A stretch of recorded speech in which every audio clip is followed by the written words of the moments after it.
Lock down میں ہم نے کیا نہیں دیکھا؟ تڑپتی ہوئی انسانیت کو دیکھا، اچھلتی ہوئی لاشوں کو دیکھا، لیکن اب بھی ہم مسجد میں نہیں جاتے۔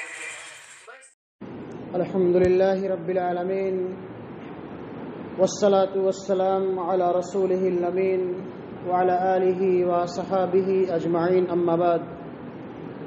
قال النبی صلی اللہ علیہ وسلم: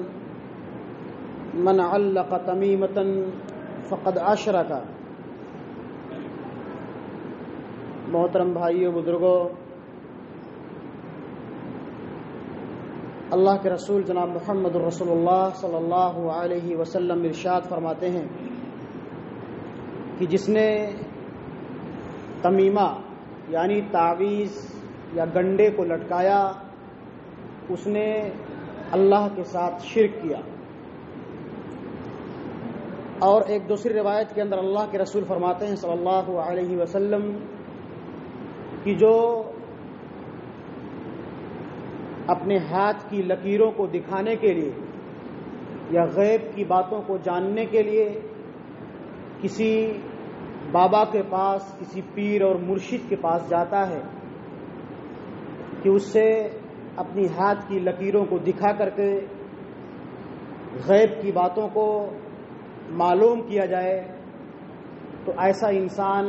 نبی کی لائی ہوئی شریعت کا انکار کرتا ہے۔ یہ دونوں حدیثیں ہمیں اور آپ کو اس بات کی تعلیم دے رہی ہیں کہ غیب کا علم صرف اللہ کے پاس ہے، غیب کا جاننے والا صرف اللہ رب العالمین ہے۔ چاہے اس کا تعلق عقائد سے ہو، معاملات سے ہو، یا کسی بھی ناحیے سے ہو، انسان اس دنیا کے اندر کیا کر رہا ہے، کیا کرنے والا ہے، کیا کچھ کمائے گا، کتنا کمائے گا، کہاں مرے گا، یہ سب تمام چیزیں جن کا علم صرف اور صرف اللہ رب العالمین کو ہے۔ انسان کی شادی ہو چکی ہے، اس کو اولاد ہوگی یا نہیں ہوگی، کب ہوگی،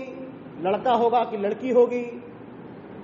ان سب تمام چیزوں کا علم صرف اور صرف اللہ رب العالمین کے پاس ہے۔ لیکن ہم اور آپ اس دنیا کے اندر رہتے ہوئے جب ہم پر کوئی پریشانی آتی ہے، مصیبت آتی ہے، تو ہم فوراً اللہ رب العالمین کے دربار کو چھوڑ کر کے غیر اللہ کی آستانوں پر جا کر کے اپنی زمینی نیاز کو خم کرنے لگتے ہیں۔ باباؤں کے پاس جا کر کے، پیروں اور مرشدوں کے پاس جا کر کے، درگاہوں پر جا کر کے وہاں اپنی آستانوں پر جا کر کے اپنی پیشانیوں کو رگڑنے لگتے ہیں، جبکہ اللہ رب العالمین کا فرمان ہے کہ اگر تم پر کوئی پریشانی اور مصیبت آتی ہے تو ہو سکتا ہے کہ وہ اللہ کی طرف سے آزمائش بھی ہو اور اللہ کی طرف سے عذاب بھی ہو۔ دونوں شکلوں میں ایک مومن کا کردار اور شیوا یہ ہونا چاہیے کہ وہ اللہ کی طرف رجوع کرے، اللہ سے توبہ کرے، اللہ سے استغفار کرے، اور اللہ رب العالمین کی بارگاہ میں حاضر ہو کر کے اپنی زمینی نیاز کو خم کرے۔ لیکن اگر کوئی انسان کسی پریشانی، کسی مصیبت میں پڑ کر کے یا آ کر کے کسی پیر، مرشد، بابا کے پاس جاتا ہے اور تعویذ کو لکھواتا ہے یا تعویذ کو پہنتا ہے، تو اللہ کے رسول کا فرمان ہے کہ من علق تمیمۃ فقد اشرک۔ جس نے بھی تعویذ کو پہنا یا لٹکایا، چاہے وہ دھاگے کی شکل میں ہو یا تعویذ کی شکل میں ہو، جو کچھ بھی اس نے پہنا، اس نے گویا کہ اللہ کے ساتھ شرک کیا۔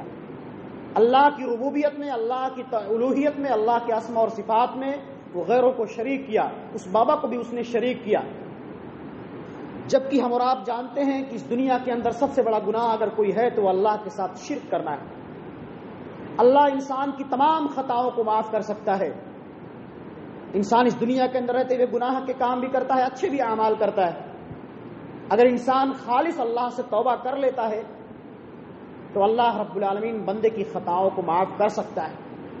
لیکن یہ شرک اتنا بڑا گناہ ہے جس کے بارے میں اللہ کا فرمان ہے، ان اللہ لا یغفر ان یشرک بہ ویغفر ما دون ذلک لمن یشاء ومن یشرک باللہ فقد ضل ضلالا بعیدا۔ انسان کی تمام خطاؤں کو اللہ معاف کر سکتا ہے، لیکن اس گناہ یعنی شرک کو کبھی معاف نہیں کرے گا، اور جو اللہ کے ساتھ شرک کرتا ہے وہ دور کی گمراہی میں جا گرتا ہے۔ اور اللہ رب العالمین نے فرمایا کہ انہ من یشرک باللہ فقد حرم اللہ علیہ الجنہ، جو اللہ کے ساتھ شرک کرتا ہے، اس کے ساتھ کسی اور کو اس کی ربوبیت میں، اس کی الوہیت میں، اس کے اسماء اور صفات میں پارٹنر اور شریک بناتا ہے، تو ایسے انسان پر اللہ تعالی جنت کو حرام کر دیتا ہے اور جہنم کو واجب کر دیتا ہے۔ انہ من یشرک باللہ فقد حرم اللہ علیہ الجنہ ومأواہ النار، جہنم اس کا ٹھکانہ ہوگا، جنت اس پر اللہ حرام کر دیتا ہے۔ یہ وہ دلائل ہم کو اور آپ کو اس بات کی تعلیم دے رہی ہیں کہ ہم اس دنیا کے اندر جو کچھ بھی اعمال کریں للہ فی اللہ کریں، اور اگر ہم پر کوئی پریشانی آتی ہے، کوئی مصیبت آتی ہے، چاہے ہم رات میں ڈر جاتے ہیں یا خواب دیکھتے ہیں یا ہمارے بچے ڈر جاتے ہیں، تو ہم یا ہماری مائیں اور بہنیں یا ہمارے بڑے بوڑھے نوجوان نسل فوراً جو ہے آستانوں پر جا کر کے، باباؤں کے پاس جا کر کے اپنے ہاتھ کی لکیروں کو دکھاتے ہیں اور اپنی پریشانیوں کو بیان کرتے ہیں، جس کو دیکھ کر کے ایک بابا، ایک ڈھونگی بابا، ایک چھوٹی سی پرچی پر جو ہے ایسی چیزیں لکھ دیتا ہے، کبھی شداد کا نام، کبھی نمرود کا نام، کبھی کچھ اور لکھ کر کے وہ پرچی بنا کر کے باندھ کر کے آپ کو اور ہم کو دے دیتا ہے، اور ہم بڑے شوق سے اس کو اپنے گلے میں اور اپنے ہاتھ میں باندھ لیتے ہیں، جبکہ اس میں کچھ نہیں لکھا ہوتا ہے۔ تو یہ اللہ کے ساتھ شرک ہے۔ ہمارا معاشرہ، ہمارا سماج، ہماری مائیں اور بہنیں خاص طور پر اس قبیح عادت میں ملوث نظر آتی ہیں، اس لیے ضرورت اس بات کی ہے کہ ہم اپنے معاشرے اور سماج کی اصلاح کریں، اپنی خود اصلاح کریں۔ اگر ہمارے گھروں میں کوئی پریشانی ہے، کوئی مصیبت ہے، تو ہم اللہ کی طرف رجوع کریں اور ان تمام شرکیہ اعمال سے اپنے آپ کو بچائیں۔ خاص طور پر یہ تعویذ گنڈے کی جو وبا ہمارے اور آپ کے سماج کے اندر یا ہمارے گھروں میں پھیلی ہوئی ہے، اس سے ہمیں اور آپ کو دور رہنے کی ضرورت ہے۔ اللہ رب العالمین سے دعا ہے کہ مولا کریم ہمیں تو ان تمام خرافات سے اور ان تمام شرکیہ اعمال سے اور ان تعویذ اور گنڈوں اور باباؤں، ڈھونگی باباؤں کے تمام جنگلوں سے اور ان کے چکروں سے دور رہنے کی توفیق عطا فرما، اور ہمیں ہمارے ایمان اور عقیدے کو مضبوط فرما، اور ہمیں اپنی طرف رجوع کرنے کی توفیق عطا فرما، اور اپنی بارگاہ میں حاضر ہو کر کے اپنے سامنے اپنی جبین نیاز کو خم کرنے اور کثرت سے توبہ اور استغفار کرنے اور کثرت سے نیک اعمال کرنے کی توفیق عطا فرما۔ آمین۔ تقبل یا رب العالمین۔ وآخر دعوانا ان الحمد